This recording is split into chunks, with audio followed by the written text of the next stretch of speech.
Scuba Obsessed is a weekly podcast. We talk about all things scuba diving, from cool new gear to places to dive in scuba news.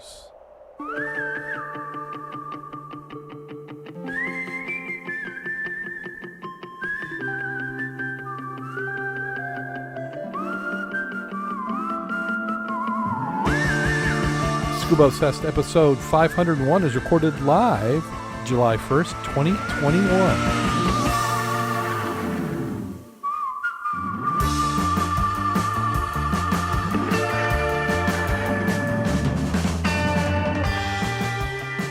Welcome back to Scuba Obsessed, where I am Darren Gilson, coming to you from the southwest side of the great state of Michigan, where it seems like I've lost a year or something. Joining me this week, we have Mac, the dive mentor. How you doing today, Mac? I'm doing very well, thank you. Glad to be here. I'm just distracted. The chat room is throwing a photo of me on a TV, which absolutely is terrifying. But the weather, boy, what has this been about? Did you experience any of the moisture we've had in the last week? We've had alternate monsoon, heat wave, monsoon, heat wave, and an occasional blue sky. Yeah, we did have a little bit of blue sky there going on for a while. But yeah, I was in Lansing this weekend. We're moving my daughter out of her apartment, and on the way home, we had to pull off into a gas station and hide in the back room for an hour and a half while the tornado sirens went off. You know, you should be bold and adventurous. You drive, she has the camera ready. Eek. Oh no, that was not going to happen. I've been in a car. Well, so's my wife been in a car in a tornado, but at different times. It was raining real heavy. They had spotters who said they saw some on the ground, but it just didn't seem like it. There was like reports of 4 or 5. It's hard to say. I mean, I've been in a couple tornadoes, and this just didn't quite look like it, but better safe than sorry. So we waited for about an hour and a half, and those sirens went off and off and off and off. So that was near Lansing, the state capital. But they had to do a number for all the rivers for doing some diving, don't you think? It's done a number on the visibility, I'll tell you that. Yeah, a little bit like both in the river especially, and it has increased the height of the river in St. Joe. Oh, so it went up. Oh yeah. Yeah. Well, I got a lot of runoff. The text message warning us that we had flash flood warnings or watches. I don't know, is it a warning or a watch? I guess it's a watch until it actually happens, maybe, for flash flood. Then it's kind of over with. Once it's a warning, I mean, you're already in it, I would guess. Unless you're way downstream of it. Yeah, I guess that could be. If they had seen it upstream and were letting you know. But either way, that's not good diving conditions.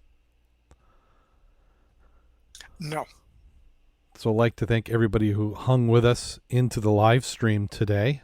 Had a little bit of challenges, and it's just remembering which buttons to press, when and where, and get everything all connected and linked up. And I keep thinking I'm getting closer each week and still going through it. 499 is the episode that we have posted. That just got posted a couple days ago.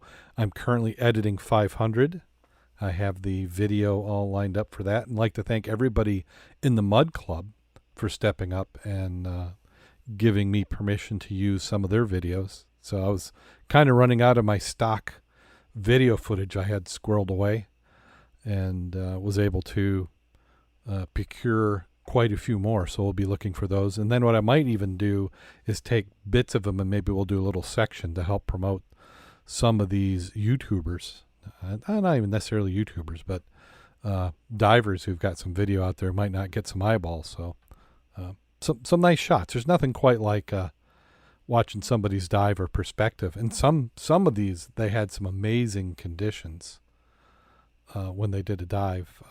Dave, who's in the chat room, he had a video that I looked at, and it was pre-quagga mussels.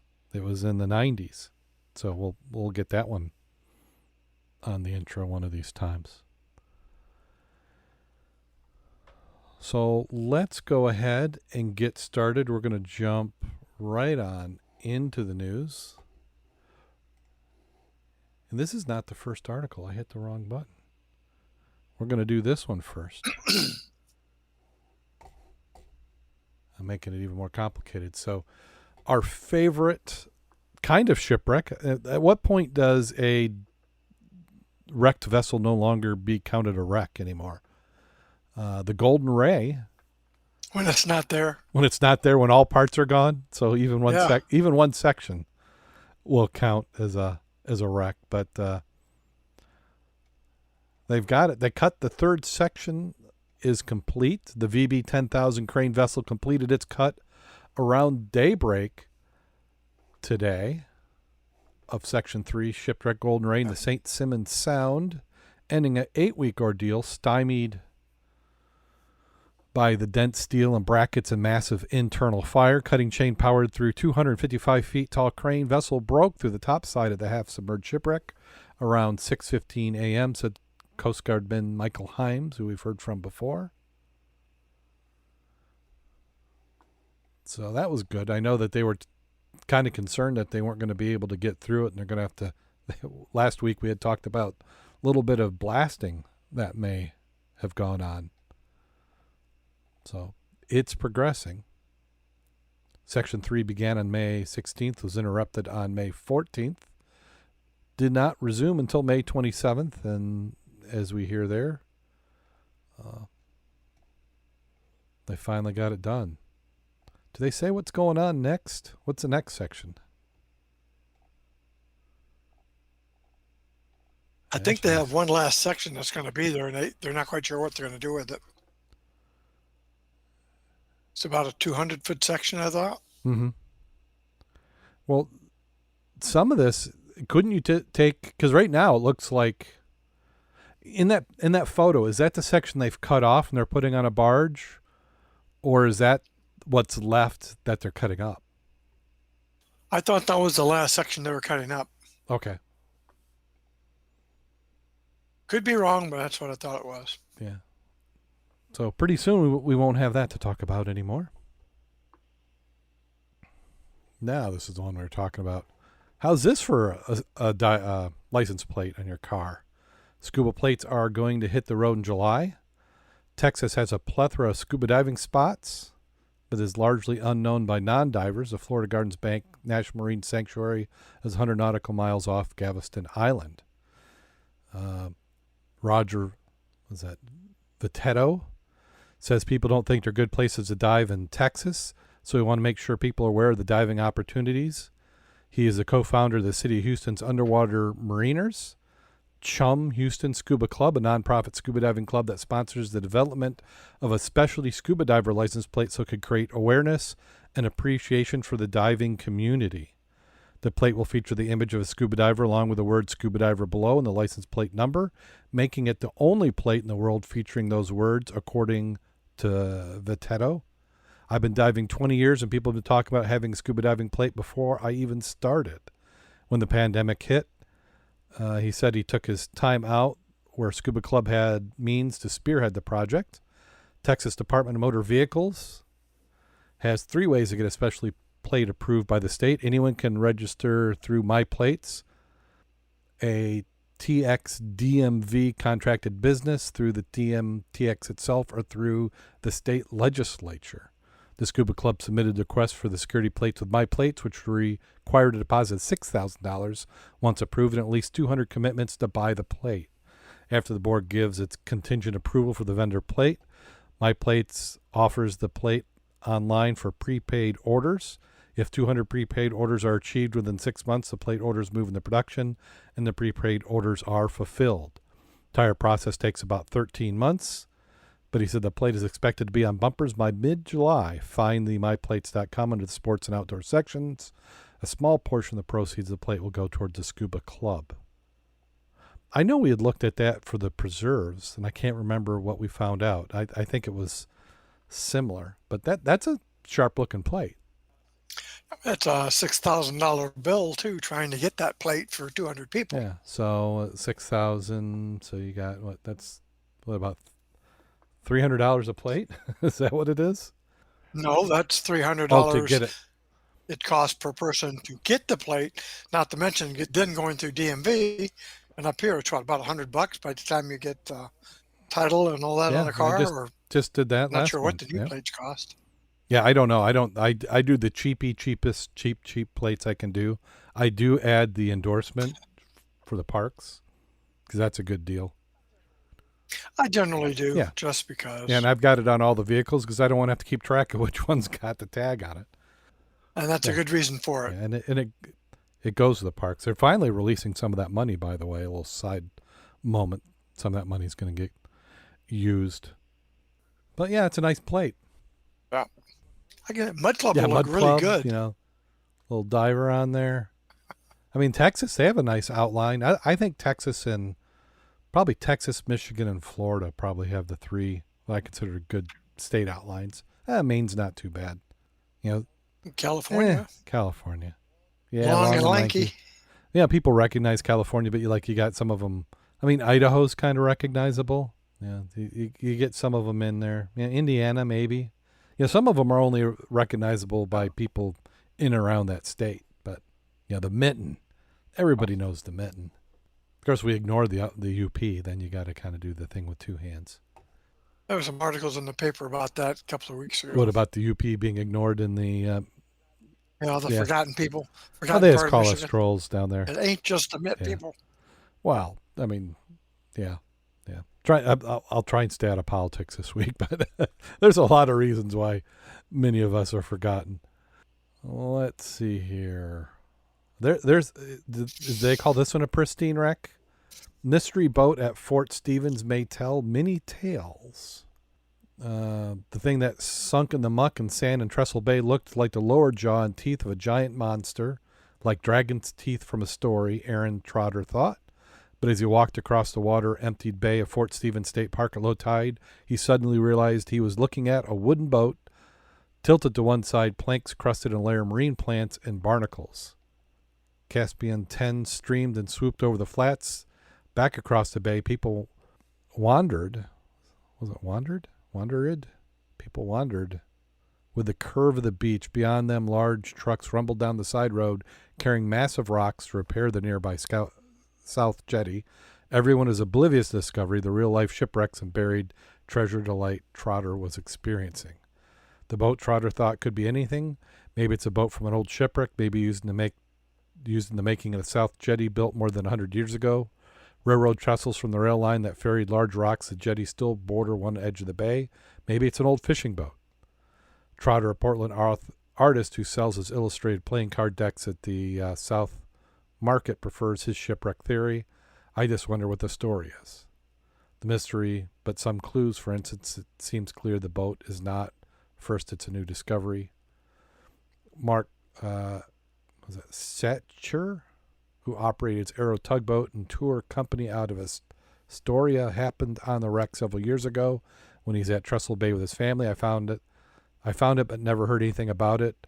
There's hundreds of those, but they're all underwater.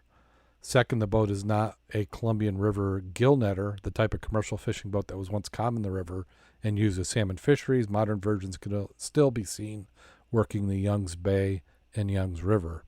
The boat appeared to be heavier than a typical wooden gill netting boat.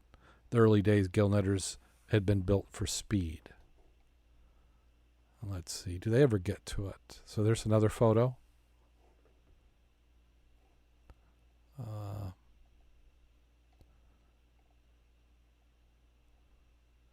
Yeah, and they're going into it. Costly boat investigation and removals eat up time and quickly become costly. Nobody has the money to spend on the wrecks that aren't really significant. Chris Dewey, the president of society, said, though he admits the question of significance is an open one. There's a significance and mystique of wrecks like Peter Iredale's farther south on the beach side of Fort Stevens, or the fabled Beeswax wreck, believed to be near the Nikanai Mountain, or the estimated 2,000 other infamous graveyards in the Pacific that stretch from roughly Tillamook Bay to Vancouver Island. It's probably will only be recognized for a few more years before the storms and the seed growth finish consuming it. The key, I think, is how do you determine what is really significant? Because it says nobody has the money to spend on wrecks that aren't really significant. Isn't that in the eye of the beholder? Absolutely in the eye of the beholder. And that's probably going to be, who's got the money and who thinks they can get a grant or something for it. I just think it's odd that some days you can, oh my God, look at this piece of wreckage that's not even as good as that one. And it's, a work of art or something, you can't touch it. But here you got one that's got shape to it. It's not ambiguous of what it is and can't do much with it. I've got sorry, I'm distracted. It's a piece of lint floating in front of the camera. Yeah, this one, it looks better than many of them we see. This one's not really that splayed open. It looks like it got beached and then filled in with sand pretty early on. And concrete, which I thought had concrete poured in perhaps Oh, for ballast. maybe it was a break wall. Yeah, I guess it could be for ballast. But like he said, I mean, the boat is sitting almost upright in the middle, accessible only at low tide, without easy vehicle access. And like you said, removing the boat, digging it out would cost thousands upon thousands. Yeah. And you have to get a permit from the state parks. So is this near a state park? I'm not familiar. It says to go out and begin to document in an official capacity means the society's members would need a permit from state parks. Now, what society is doing this? Well, this may be Canada. They were talking about Vancouver Island, and we know that they're even more strict than what we've got in the United States. Okay, yeah, it said the individual notified the Maritime Archaeology Society, which is a local volunteer-based group that investigates shipwrecks in the Pacific Northwest. That explains why they don't have the money. This looks like it's a bunch of interested people who likes it. This looks like this was in the Astorian, and that's in Oregon. So, Oregon, isn't that where they're having that massive heat wave, 120 in Oregon, degrees? really? No, I hadn't heard that. There've been quite a number of people in Oregon and the upper part into Canada having a good number of deaths, usually in the elderly, because it's the highest it's ever been, 123 degrees Fahrenheit. That's a little bit toasty. Yeah. Oh, well, it is because they're having power outages because everybody wants their air conditioner, and they're having like brownouts and rolling brownouts. Yeah, it's everybody got it. You haven't seen that? Not. Well, it's hard to get news anymore. Another squirrel moment, because you turn it on and it's like, what crap do they want to try and force you to get you to change your behavior or do something they want you to do? I just want it reported on. I don't want you trying to manipulate me. So, and it goes for all of them. Yeah. I just want to know what. Yeah. Well, I mean, off the subject of shipwrecks, of course, but I want to know what that Chinese defector has to say. Yeah, I heard about that. One, right? Yeah. There's more to that story as well. When he's the one who's supposed to have the names and numbers of the over 40% of students in this country from China are part of their program to receive and discover technology and whatever else the colleges and universities are teaching. And he's supposed to have a wealth of information, supposed to be one of the higher mucky mucks that has ever defected. Well, and what I would find more surprising is that somebody is surprised by that, because isn't that what you do? I mean, it might not be state sponsored, but say you send your children over to a foreign college, I mean, and they plan on coming back, you're bringing that knowledge back to your country. It just depends. It depends Absolutely. how organized it's going to be and whether you've been given preemptive orders on a particular technology to get into. But what do we think somebody from China coming to the U.S. who's going to go back to China is going to do? they want to learn, and that's part of education. So I have a hard time getting overly worked up on that. You just have to assume that's what's going on. Any foreign national who's not planning on staying. I mean, we've been pretty fortunate that a lot of people enjoy the way of life that we have and do decide to stay. But by the same token, you can't get in a boat and say, "Oh my God, it's too bad they're taking all our technology with them." Yeah. You let them in, they're going to take it out. So you can't do it both Well, ways. and the colleges like the money. They like the money of foreign students. I mean, Yeah. you know, we've got in-state tuition, you got out-of-state tuition. You have a foreigner coming in, he's paying doubly. So, I mean, that's money coming in the economy and everything else. So, yeah, yep. Yeah. Yeah. Like I said, I have a hard time getting Sorry for the squirrel sorry for moment. the Yeah, it'll be squirrel another one. I'll just edit that out. It won't be there. Well, how about this for a shipwreck? This has been on social media. This particular article here is being covered in a website of a radio station of all things. They're saying it's called Outer Worldly is the word that comes to mind when you see these photographs. Images are from a Lake Superior shipwreck, one with possibly fascinating history, made all the more interesting with a mystery attached to it. Facebook group Pure UP posted these shipwreck photos with detailed story behind them. Isle Royale National Park's Five Finger Bay tug has remained an enduring mystery since it was first spotted by seaplane pilots in 1976, lying in the southernmost finger of Five Finger Bay. The tug was remarkably intact, well protected in the confines of the narrow bay, where she lies in 15 feet of water. They're saying that's only the tip of the story. The original examination by divers in 1976 provided more questions than answers. They surmised the small wooden boat was a working tug, not a fishing tug. Divers did find a 1920 Michigan boat license plate, but that turned out to be a dead end as many of Michigan's early records were destroyed by fire. The gasoline engine on it could be narrowed down to something between 1902 and 1920. After the word got out of its existence, sports divers stripped much of what was on the boat in 1977, taking with them more clues. As more people delved in the mystery, more inconsistencies deepened the mystery. A longtime observer thought the tug's work may have been something related to logging, but that would have been more a Wisconsin-related endeavor, as Michigan boats weren't used as much in logging efforts in that area. Isle Royale National Park is off the coast of Minnesota, but near Ontario, not far from the northern tip of Wisconsin and Michigan's Upper Peninsula. Researchers hope that someone with a deeper knowledge of these kinds of crafts might see the pictures and be able to help identifying the ship. According to Post, the boat was probably parked in the bay due to a mechanical issue and laid up for the winter, sank in her mooring sometime during 1920s. She has likely been on the bottom for nearly 100 years, a peaceful, watery grave. And I think that's probably one of the most sensible things said about it, because that just makes sense. You know, why would it be so shallow? especially 15 foot. And I'm surprised it doesn't have ice damage. Yeah. So it must be that it's just extremely protected. Now, you know what that reminds you of, No, what's that? Jenny Lynn, Duncan Bay. Okay. Yeah, there's some nice photos in there.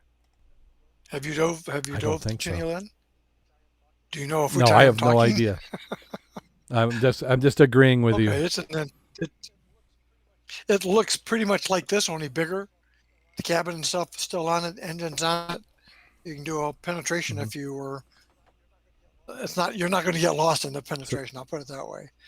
But it's a good one because you can snorkel it. And I think it's only in like 25 feet of water, as I recollect. And it's a very good sheltered wreck. It was the same thing. It and the car carrier. Remember, the car carrier was by it. They salvaged the car carrier, and that's still down there. And this is the one they actually do ice dives on, or they have done prior to the dive shop closing. Because you just make a hole off to the side. The visibility on that has always been good. So this is what that reminds me of. Yeah. Nice picture. Yeah, and what I've been showing here in the video stream is a post that Brendan Ballard put in. Which group is that? Is it Michigan Mysteries or something? Don't know. Because this is the Post. I went and looked at it, and now it just says I know he posted it. Let's see if I can. Yeah. Well, it's in the show notes, so you can link to it and take a look. Or I think what it is, this looks like a post that he did personally, and then it's been posted to a bunch of different groups.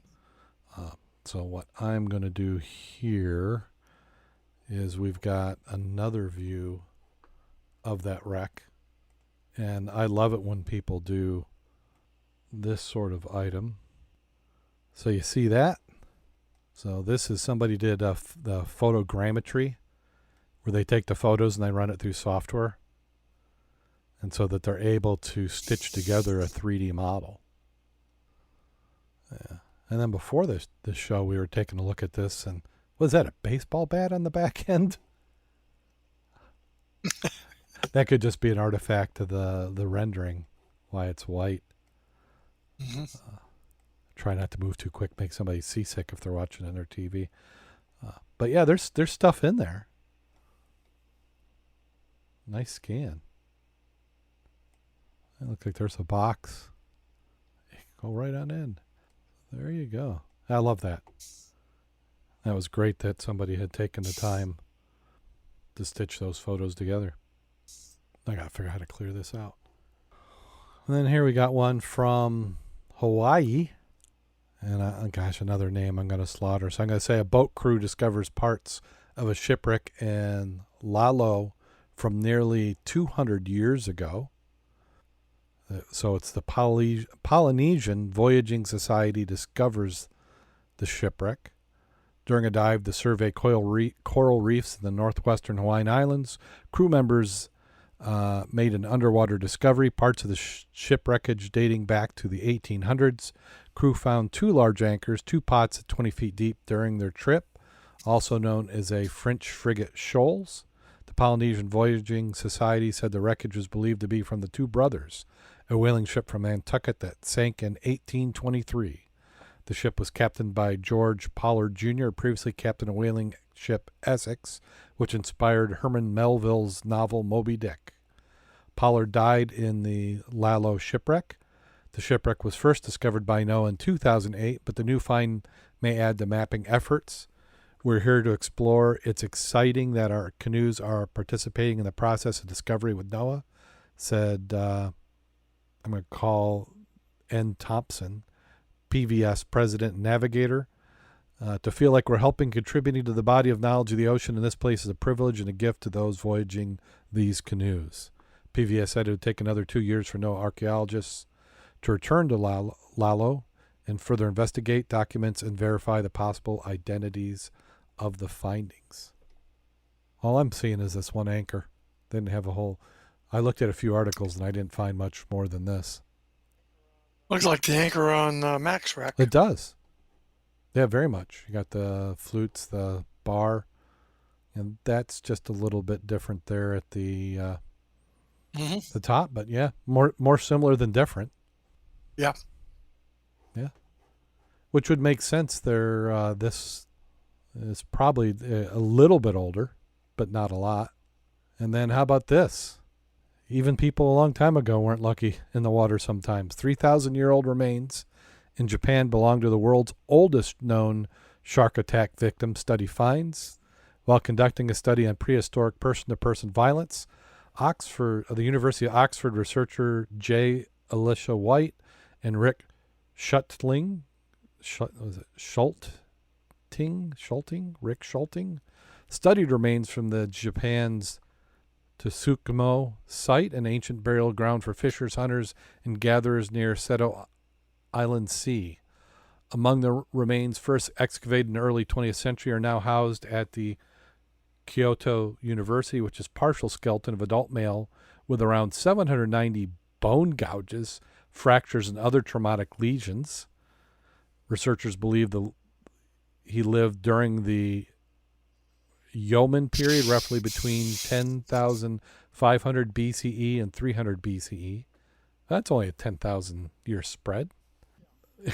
Yeah. Yeah, it's very yeah. precise. So it's either 2,300 years ago or 10,000. I mean, or 13,000. So they're saying 3,000. Is there somebody had a zero in there? Yeah, because 10,500 BCE would have been over 12,000 years ago. Yeah, his injuries appear to have been caused by a metal weapon. But as Schlichting told Haaretz, the metal is not part of the Jomon culture.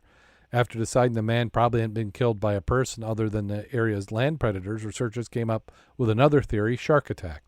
They enlisted George Burgess, Director Emeritus of Florida Museum of Natural History's Florida Program for Shark Research, to help evaluate the evidence. The Smithsonian reports their process involved using CT scans to create 3D maps of the victim's wounds. They also used radiocarbon dating to calculate that he may have died sometime between 1370 BCE and 1010 BCE. Now that makes more sense. Yeah, I think they added a zero up above. Their study, publishing in the Journal of Archaeological Science report, suggests that the man was indeed battered by a shark, making this the earliest known shark attack in history. Before now, the oldest record of shark attack was from about 1000 CE. As for what kind of shark was behind the assault, researchers suspect either a great white shark or a tiger shark. Either one, he died.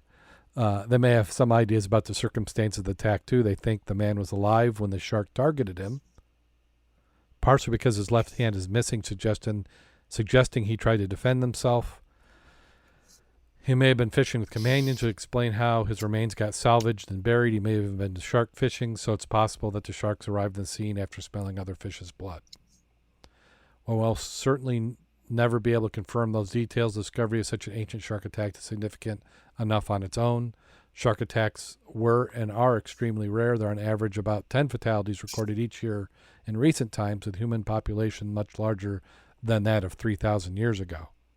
So the Tsukumo individual is very unusual, and one might add very unlikely. You know, I think it's really great. It's all theory, correct? Oh, definitely. I believe this. You know, it could be that he was out there in a boat with other people, and they were fishing, and they weren't doing very good. So they tied a rope around the guy, threw him out the back of his chum, and he's splashing around like this. The great white came and got him. They were able then to harpoon the shark, which means they got part of his body back. They took it to shore. They had a shark feast, and they buried him in a great ceremony. Now, it could be that, you know. Yeah, that could be it. Well, I mean, think it's yours as good as will sell a few theirs. more books. I think it is. Yeah. Yeah. Do we get to vote on it? Is that how it works? Science vote. Yeah. Whichever sells your version sells more papers. I think so. It's got more human interest too. Yeah.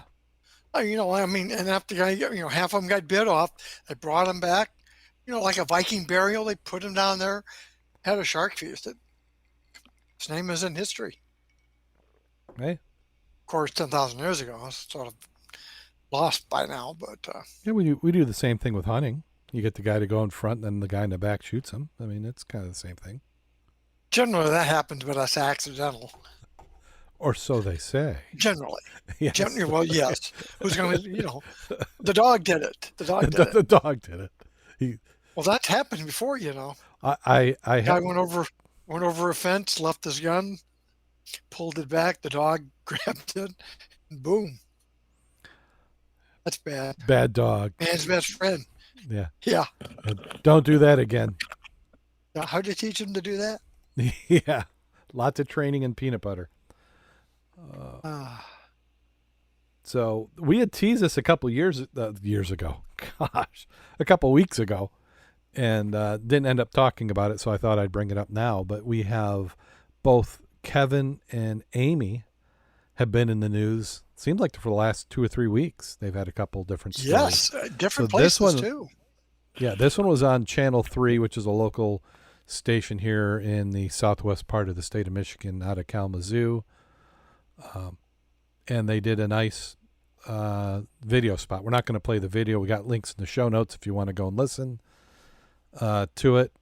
But this was from Richland, Michigan, and this was talking about Gull Lake and the past, and there was a lot of nice photos in it. And I'm assuming, yeah, they say courtesy Kevin Ailes. So Kevin did the images. And there is Kevin and Amy. They're in the boat. The couple drives their boat like a time machine, letting sonar steer them to sunken bygones. It's got a side scan. It's a hobby of mine to use technology and historical records to find and photograph remnants of our past, says Kevin Ailes. People have unfortunately been dumping these things at the bottom of the lake for a long time, but they're curious little time capsules we come across. Yeah, that's. Have you dove Gull Lake?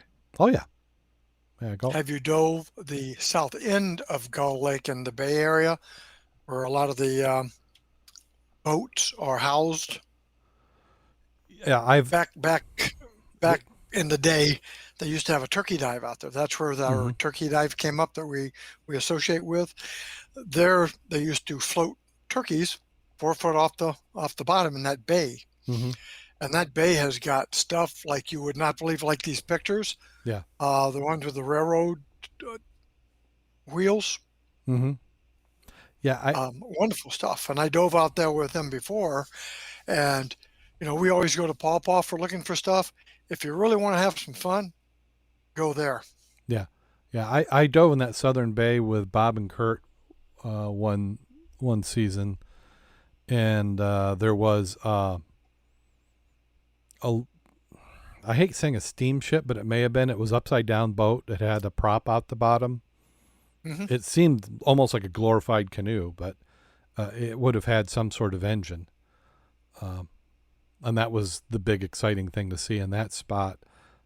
And then there was a large stump, just a gigantic stump with a cable on it, which meant that they stood on one side of the bay and pulled it in just to get rid of it. So they didn't want to haul it off. They just cut the tree off and then pulled the stump out. They're probably building something along the waterfront there. And that was a giant stump, probably even 100 years later. He's got some videos in. It's worth taking a look, showing some of the side scans. And even better than that, he's got the coordinates in the side scan. There you go. Yeah. I mean, it gives you a place to go. Mm-hmm. I'm not just talking about it. They're showing you what it looks like and where you can find it. Yeah. Yeah, that's not... These aren't items I've seen here. So, yeah, he says, scuttling a craft, sinking the boat for disposal is quite unpopular today, but sadly was commonplace in the past. I believe that several of the vessels remain waiting to be discovered in the lake. Yeah, it's just easier to do. Just kind of, I'm not maintaining it anymore. Either you had to spend the effort and the time to chop it up. Sometimes they would burn it and then sink it. Sometimes they just plain out sink it. Mm-hmm. It's the exact same kind of lifeboat that we used on saltwater vessel. Looking at perhaps 100 different styles of steel lifeboats, I determined it was of the Welland, Davitt, and Boat Company. And that's, again, a quote from Kevin. Train track and train wheels, I've heard about those. I've seen the train track. I'm trying to remember if I've seen the train wheels. That's off the Ross Township Park.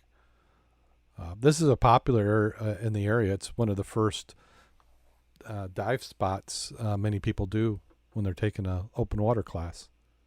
Mm-hmm. Where the baseline road enters into the lake, a popular area for ice farming. Laborers would saw the ice into 300-pound cakes, which are hauled away in cars, better distribute the weight and ease transportation. Train tracks are temporarily laid over the ice. I hadn't heard that they did it over the ice. Yeah, there's an example of some of the boats. Like I think that's the boat there, a similar boat that I've seen in that southern area. So a nice write-up there. Absolutely. And I think SAS Group has got a dive going up there to Gull Lake next week, I believe it is. Yes. It's either next week or the week after. Yeah. And if you looked on the Facebook part, they gave the diagram and the pictures of the items that are out there for you to look at, like the motorcycle, the basketball hoops, the trampoline, the ice shanty. If you've not been out there, it's a good place to go. Lots of stuff to see, a lot of fish. Yeah. Really nice introduction to the lake out there. Yeah, it's a good dive spot. It's plenty for beginners. If you got access to a boat, you can get out to some of the other spots. Some of them are a little bit harder when boating season is. Like I know the north and south side of the lake, we tend to do those in the late fall or early spring, just to get the lake traffic down. Otherwise, you're stopping people Yep. want to do boating. So, but there at the park, that's a great spot. And there's a nice course there. Last time I dove it, there was still some cave line, but it was starting to almost need to be redone. Communications booth, old ice boat, sailboat, trampoline. I wonder if the little guy is still on top of it. For years, they had that little dummy in the scuba set. He was on top of the ice shanty, Hmm. and everybody was nice enough not to mess with it. Yeah, I I think the don't. motorcycle is getting pretty much buried too now. Yeah, I mean, silt was getting there. It was very silty Yeah. bottom there. So that was kind of, if there was a new course in the day, you wanted to skate out about 10, 15 minutes before them, because the new divers would kind of break it in. They don't know what they do. Now the middle of the week is good because classes are out there on the weekends. Yeah, here, just going through some of the photos. Yeah, he, like you said, he's got tons of photos there in that article. He's got some really nice ones also on the club website. Yes. Nice video also. So I got several places to go look at what they have found. Yeah. Well, there's a nice map of Gull Lake. I haven't seen that Yep. one before.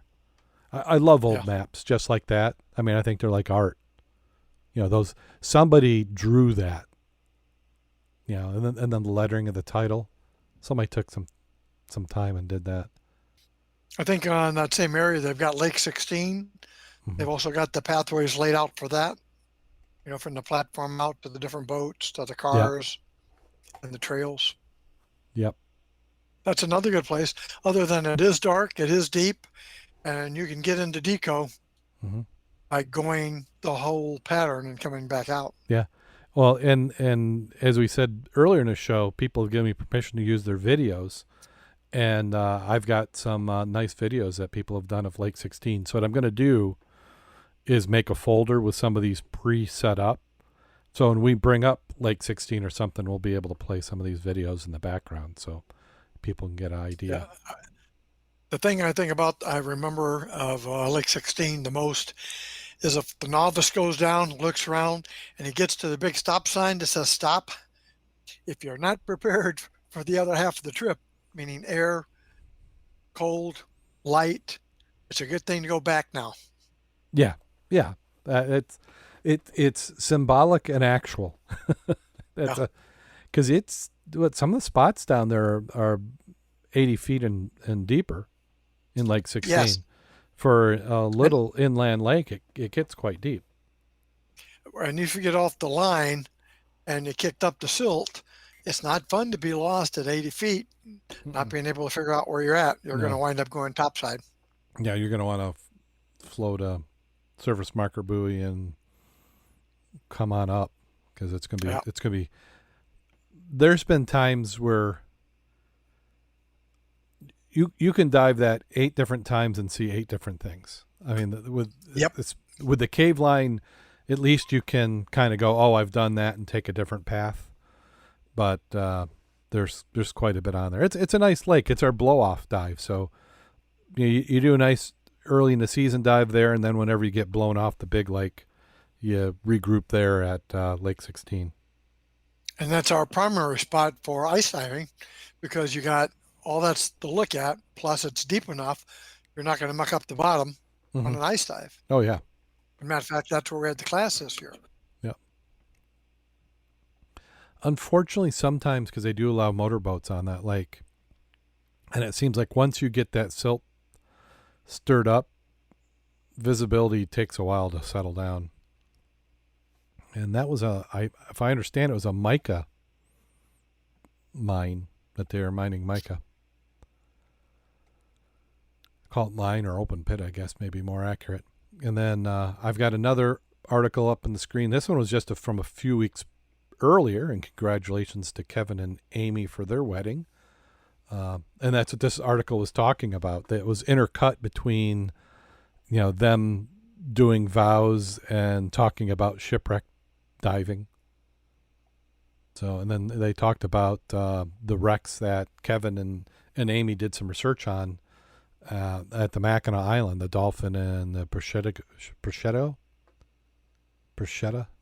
Whenever you say something like that, I'm thinking like some sort of like bacon or something. Um, but yeah, that's nice to listen to that video. Kevin has some good points on the wrecks that they were looking at out there. Yep, there they're showing that Prosciutto. Is it Prosciutto? It's probably pronounced real quickly. Abandoned. Oh, your head's moving, so is mine. Yep, there We're we back. go. We're back. Back. Yep, here we are back in the stream. Yeah, there we are. We're back. Thank you everybody for holding on. I had to restart everything. Yay, podcasting. So I think we were talking about anybody getting any diving in with rain that happened this last week, and did anybody get out to any of the lakes? I believe they did. I know I got out to Paw Paw on Tuesday, and you did not need a hood nor gloves, and a leaky wetsuit would have been fine. Thermocline was, you had to be past 16, 17 feet on the downslope before you even got chilly. But the visibility sucked big time. Maybe 2 feet, and that was not clear. You could see a blur maybe 3 feet. But the purpose was to get a little wet time in, and the diver that was with me is getting ready to go down to the south where they'll have visibility. So we basically got down. He got a little practice going through the weeds in case he had some kelp to go in through. He learned that he has a powerful left leg. And when trying to do a compass course, you will go in a circle. Is there a diver without a compass who doesn't go in a circle? No. No, I didn't think so. Now, let me rephrase that. If you're aware that you do, you really have to watch your compass. Yeah. And with no viz, you couldn't use the sun or the glow as a reference. Because quite often, you got that glow, that sunny part to your left. So as long as you go straight, you know it's to your left. Once you can't see the glow, then you know you're already turning. Yeah. But the zebras and quaggas, they're pretty much gone, which surprised the blazes out of me. So you can pick up rocks now and not have that covered over. So whatever they treated that with certainly worked. But you still don't have any, all the bottles and cans, you got silt like over everything. Yeah.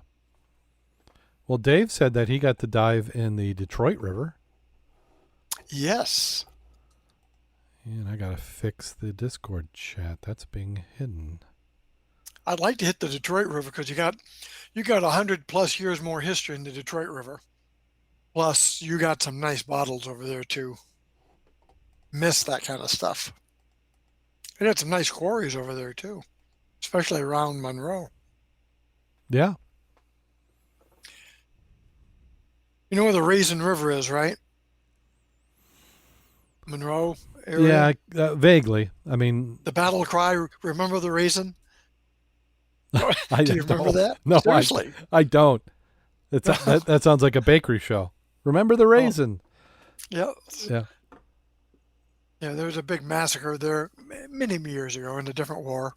But if you go down that Raisin River, there's a power plant on your right. Some of the docking there goes back over 100 and some odd years plus.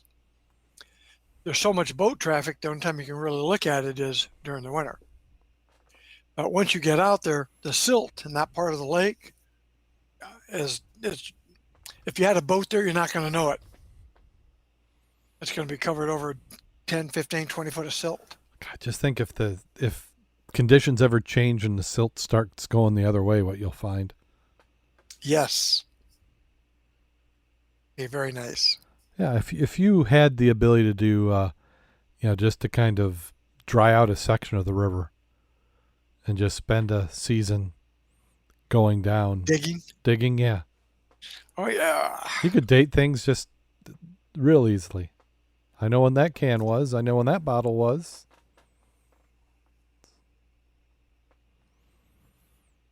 All the fun stuff. Some of the Yeah. benefits of river diving.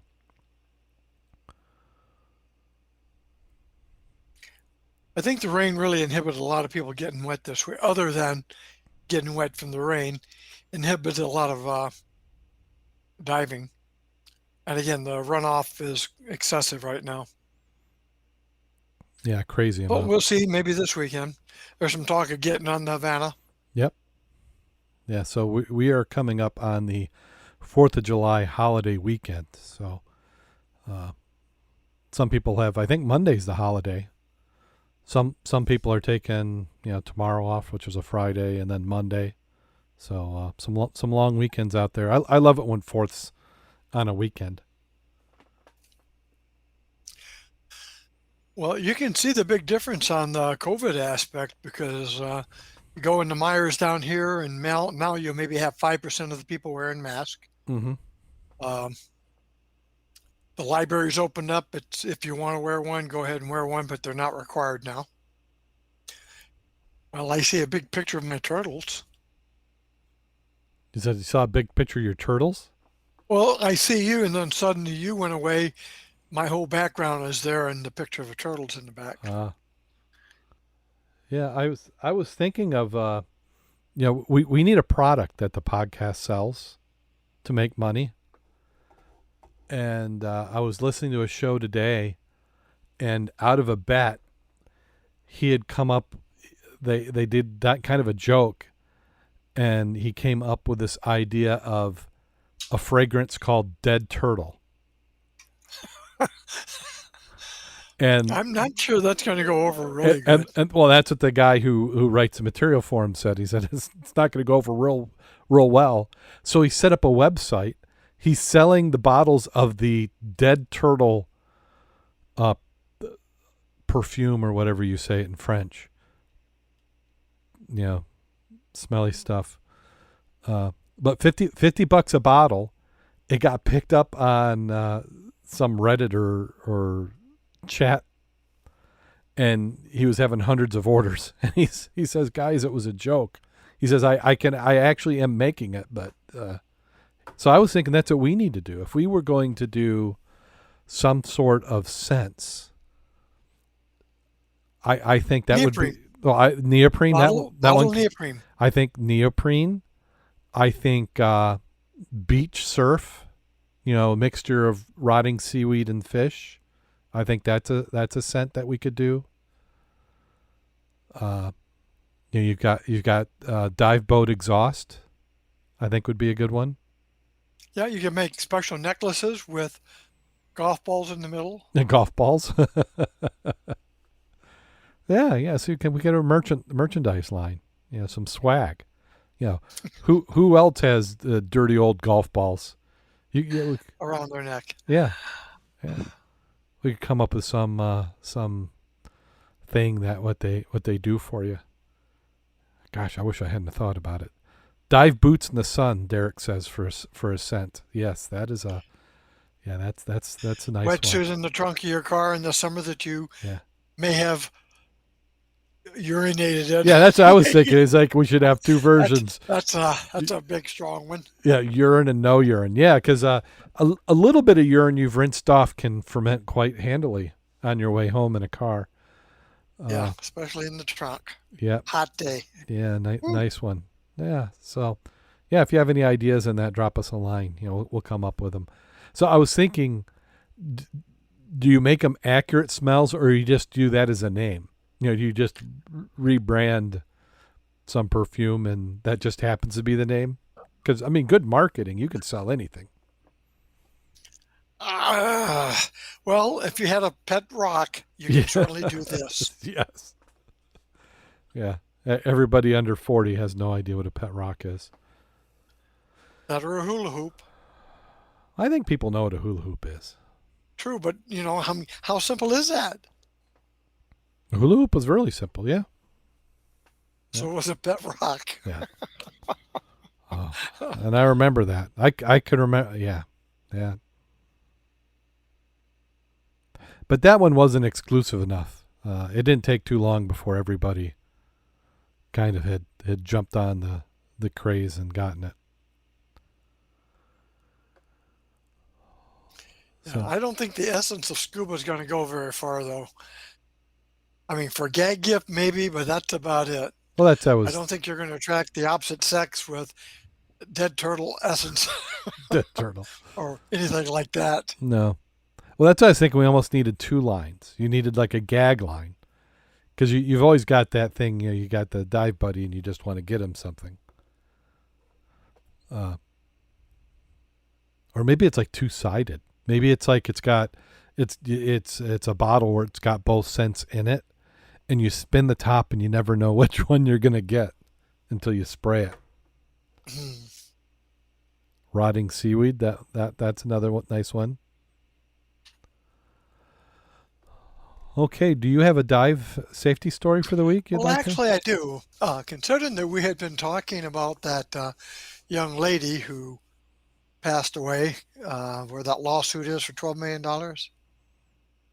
So this article is quite appropriate for that. It's called A Dry Suit Disaster, Lessons for Life.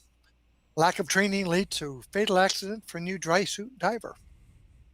And this is a little old one, but still happens every year. The dive started with some difficulty, but after a few minutes, Tom settled down and figured out his buoyancy in the dry suit. This was his first dive using it. His buddy had given him a quick overview on what he needed to do. Tom wasn't comfortable with the suit, but he had to admit it was keeping him warm in the chilly waters around the wreck. His buddy signaled it was time to ascend, and Tom began swimming for the surface. He attempted to release air from his BC, but nothing came out. Then he remembered all the air was in his dry suit. But by then, he was already ascending too fast. Now, the diver. Tom was a 53-year-old male with advanced open water certification. He'd been diving for 1 year, was in good health, no known medical conditions, and he had logged about 40 dives. Now, the dive. When Tom's buddies told him they were going to take a special day trip to dive on a wreck he was in, he'd heard stories and seen photographs and was very excited about the dive. Though it was May, the water was cold with surface temperatures in the mid-50s and closer to 50 at the bottom. Tom rented a dry suit from the local dive shop. One of his buddies told him how to use it. They planned to make 2 dives to the wreck. The main deck was at 90 feet of fresh water. They were using a nitrox mix, gave them plenty of bottom time at depth without worrying about no stop limits. The dive site was in a river with a strong current, but they made their way down the anchor line without incident. Tom struggled to adjust his buoyancy. He finally got his suit inflated enough that it provided the needed thermal protection that allowed him to hover, and the divers explored the wreck for about 30 minutes before deciding to head for the surface, and therefore the accident. As soon as the group began ascending, Tom was in trouble. He tried to deflate his BC as he ascended, but it took him a few seconds to remember that wasn't where the air was. He attempted to release it from his dry suit, but he was too late. He was already rapidly ascending. Witnesses on the surface said he broke the surface with a splash and a cloud of bubbles. He lost consciousness immediately. One of his buddies had followed Tom to the surface and got to him a minute later. The buddy immediately towed him to the dive boat. The boat captain realized the dire situation. With other divers providing CPR and first aid, he alerted the authorities and headed towards emergency medical care at maximum speed. Though the captain and crew reacted as quickly as possible, Tom was pronounced dead upon arrival at the medical care facility. Autopsy report wasn't released, but it was reasonable to conclude Tom died due to an air embolism caused by a rapid ascent. Now the analysis. Dry suit does a fantastic job of keeping water environments, especially down to near freezing water temperatures for ice diving. But like any gear, you have to know how to use it. In the same way you wouldn't just throw on a BC, regs, and jump into the water, you need to receive training on how to use a dry suit before making a dive. Dry suits work by keeping a layer of air inside the suit, which insulates the diver well. You have to add more or less inside the suit depending on the depth that you're descending, because the air does compress. When diving with a dry suit, you use your BC for surface buoyancy, to hold your cylinder, of course, and as a backup buoyancy if your dry suit has a problem. With most types of dry suits at depth, you only use your suit to control buoyancy. Through a few types of dry suits in tech diving, you may still use your BC.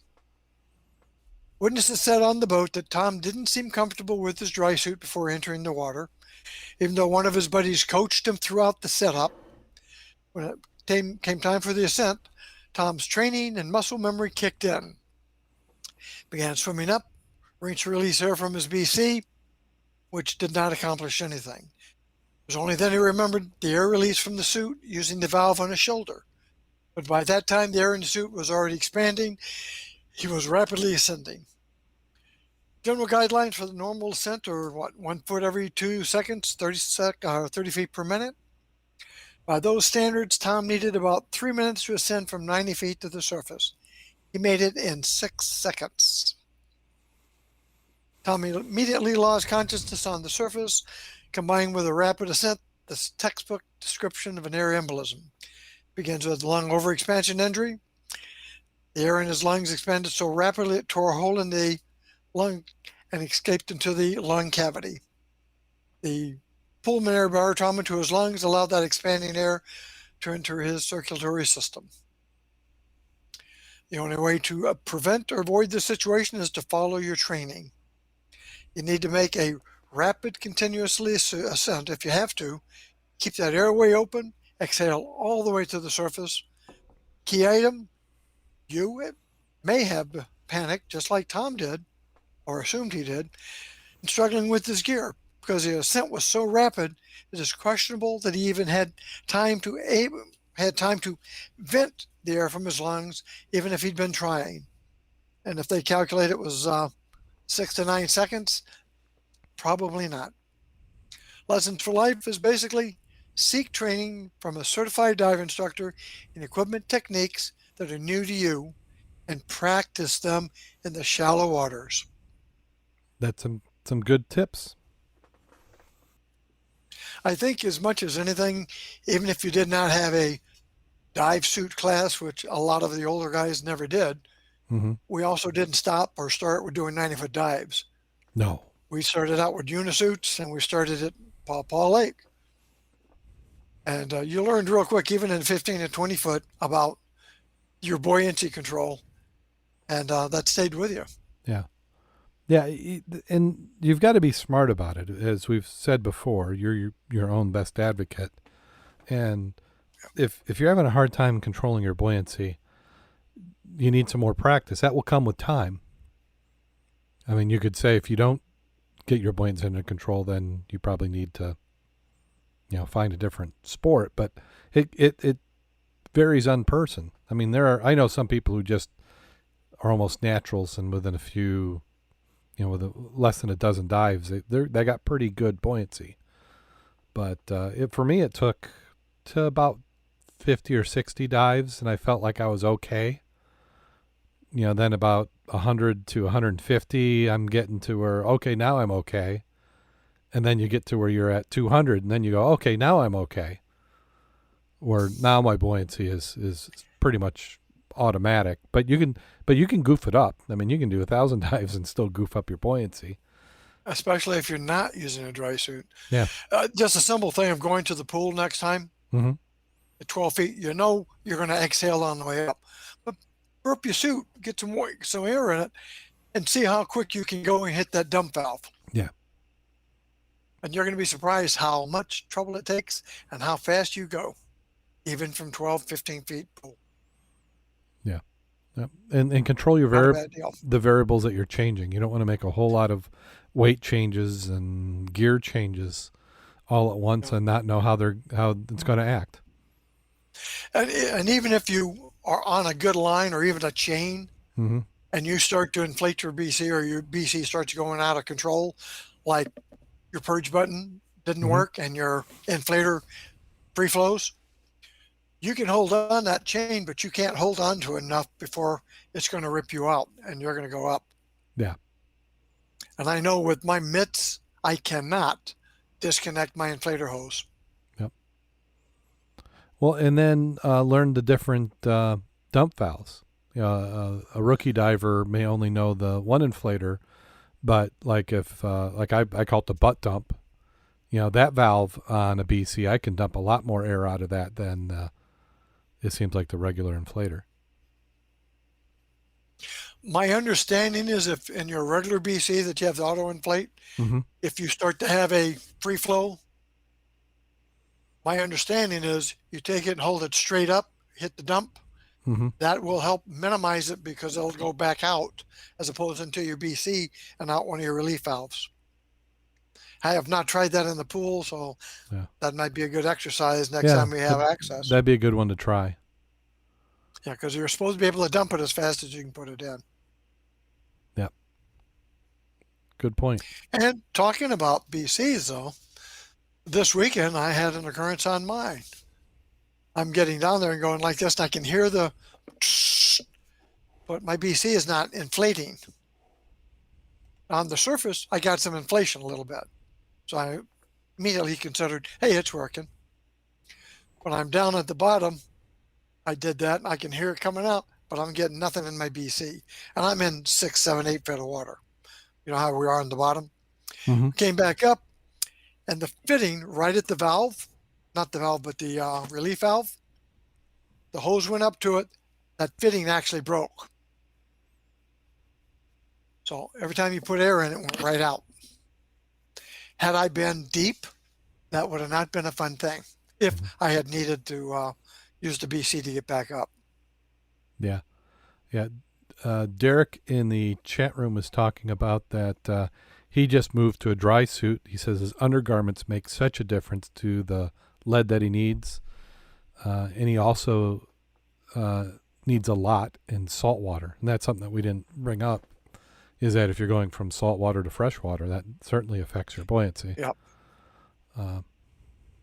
That's why it's really important to have dump valves and dump weights so you can get rid of all of them.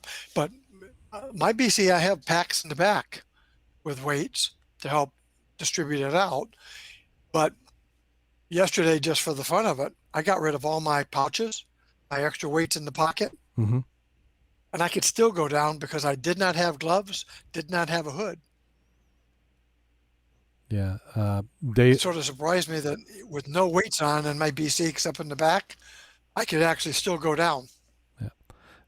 Dave's mentioning that he thought he had good buoyancy control, and then he took a cave class and learned how bad he was. Cave divers. I mean, you certainly want to make sure you got that under control, and the same kind of goes for wreck diving. The best wreck divers they can go through and nice little light frog kick. Because a nice enjoyable dive where you're going to get some nice video to a complete silted in where you're hoping that your cave line doesn't break can be affected by buoyancy. That's why I like the pool party. Mm-hmm. If you just look around, look at the guys who are doing side mount. They and Bob Sweeney, just gliding, no effort. Yep. Dave, there were some students. He never touched the bottom. Never, he was just like this. Yep. Swim around and he stayed there. That's what you call good trim, good awareness. Yep. And that's good because Dave's an instructor, and you get some pool time, but then also that kind of gives everybody a goal to look for. Well, just go through the hula hoops. That tells you real quick how much stability you have, how even you can go through an obstacle. Mm-hmm. Fun things to do at a pool party. Okay. Well, do we have? We something else we forgot. Wasn't this weekend the Lest We Forget? Last weekend. Was that the weekend before? Yep. Okay. I kind of thought it was, but then I saw all the posts coming out. So this must be a little post delay. Yeah. Yeah, it was not as well attended. Part of it is some equipment they normally have, like an extra. They did have. They didn't have the amphib, but they had the duck. They had the Higgins boat. They did not have Huey's, but they did have a Robinson helicopter if you want to take a nice little tour. But the 369th Huey Association was not there this year, and I always go see them. They did have the it's called the special this time to awareness was the Korean War, and there's a display that mobile display of a platoon of soldiers from that era, plus a Marine, plus Navy corpsman, spread out in a big V in the fields. That got a lot of attention with the statistics of the war. And it was a lot of fun. I went out metal detecting the other day after they left, like last weekend when we had the big torrential rain just before that hit, because I knew where they had their firefights and they're simulated, and I knew they're not going to pick up the brass. So it's amazing how many blank rounds I picked up that did not fire. Oh, really? Yeah. Ah, and they were blanks, of course, as you Yes. said. Yeah. Yeah. Yeah. Yeah. Even that, I'm not a big fan of blanks being left on the ground. But yeah, but they took the flamethrower. They took the flamethrower with them. I was looking for that. But yeah, but that does a marshmallow and real quick. Have you ever been near a flamethrower when it's no, not. I've seen them in movies. You can feel the heat. I would imagine just seeing how that comes off. Yeah, that just. I mean, I think they didn't last too long because they were targets. Just like medics, you didn't want to put that red cross. Yeah, you didn't put the red cross on your helmet. It's like, oh, there's a target. Let's get him. Well, yeah, because I think you would let a bunch of other guys shooting at you go before you know everybody went after the flamethrower guy. Oh yeah. Actually, the rounds that I did find that did not fire were Japanese. They were actually using ammo from that. And as you watch them, you can see where it jams, where it didn't fire, and they had to clear the weapon. That's where it comes from. Mm-hmm. Other than that, you find a lot of 30-06 ammo. Well, do we have anything we need to plug before we get on out of here? Hopefully everybody will get wet this weekend and stay safe, and we'll see you next week. Yeah. And once again, that starts with me and you. Yep. And yeah, that certainly does. I need to figure out a way of getting out. Doesn't look like it's going to happen this weekend. And then let everybody know that in next week I'll be around, but the week following we probably won't do a podcast. I'll be moving my daughter to Kentucky, so. So the 15th is out, but you will be here next on the 8th. Yep, I'll be here on the 8th, but not the 15th. So I'll set something up. And yeah, unfortunately, and with all this, I don't know how I would begin to do all this stuff. But and then you and I will be getting together to do some actual recording. And I will be probably not around the last week. Mm-hmm. I'm going to go to Oshkosh. Very nice. A couple of days. Yeah, I'm looking forward to that. Yeah. Been a couple of years since I've been. Yeah, get us some video for that. We can do kind of a recap. I know there's some listeners, not quite dive related, but people like to see the plane. So maybe we could do a slideshow of that. Or maybe we'd do a bonus episode just of the show. Maybe just. I do nose art. I like to go around to the old aircraft, the bombers and the fighters. Yep. Because the nose art is just amazing. Yeah, maybe we'll just do an episode. It'll be like a bonus episode just on Oshkosh. So, you gonna do any jumping? Actually, my buddy's taking my rig in this week. I would like to get one in next week. Actually, I'd like to be able to take my rig with me and see if I could get somebody to let me jump out of one of their bombers or something. That'd be cool. There you go. That would be. And I'll take your word on it because I'm not a skydiver. So me jumping out in my backpack, it's probably a one-way trip. Well, I've still got that one water rig. Still got an inkling to get a water jump in. Mm-hmm. That would be a good, fun one. Yeah.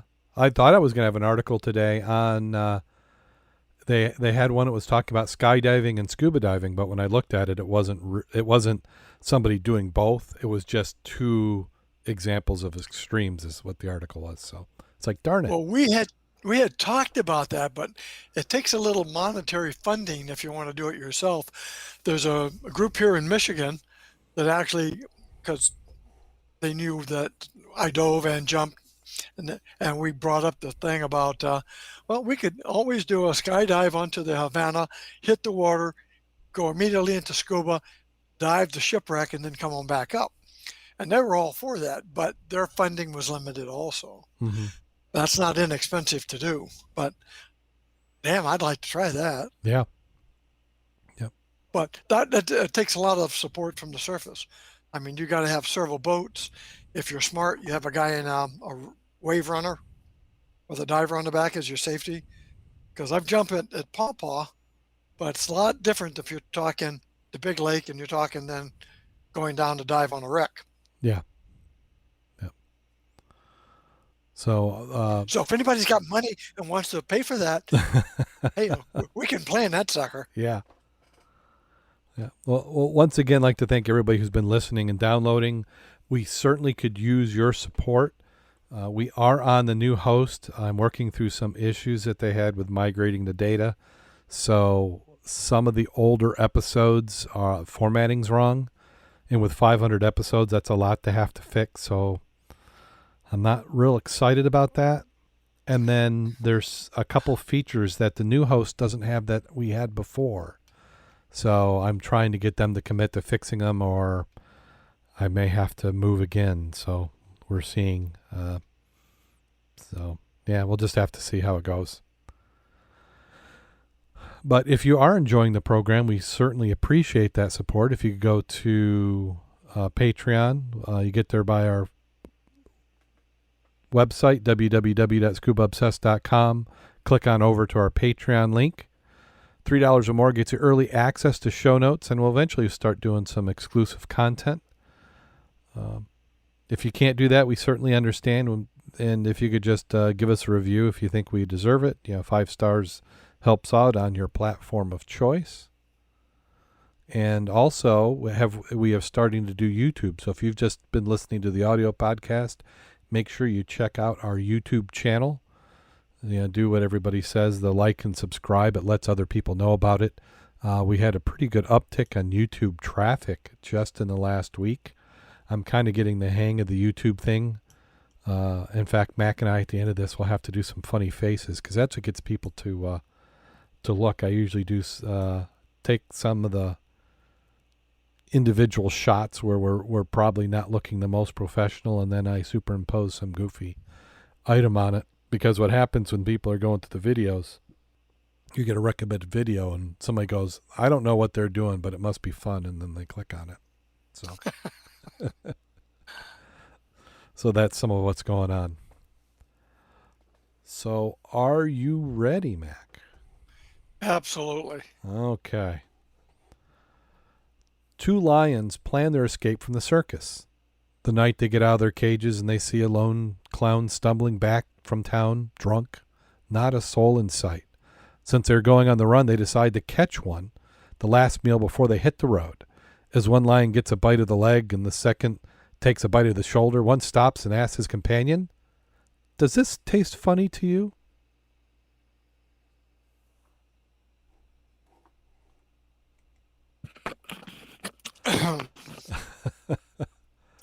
Is that like if you're ever attacked by a clown, go for the juggler?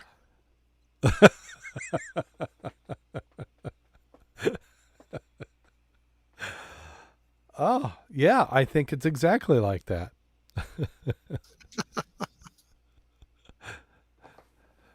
So, on that note, go out there and get wet. And stay safe.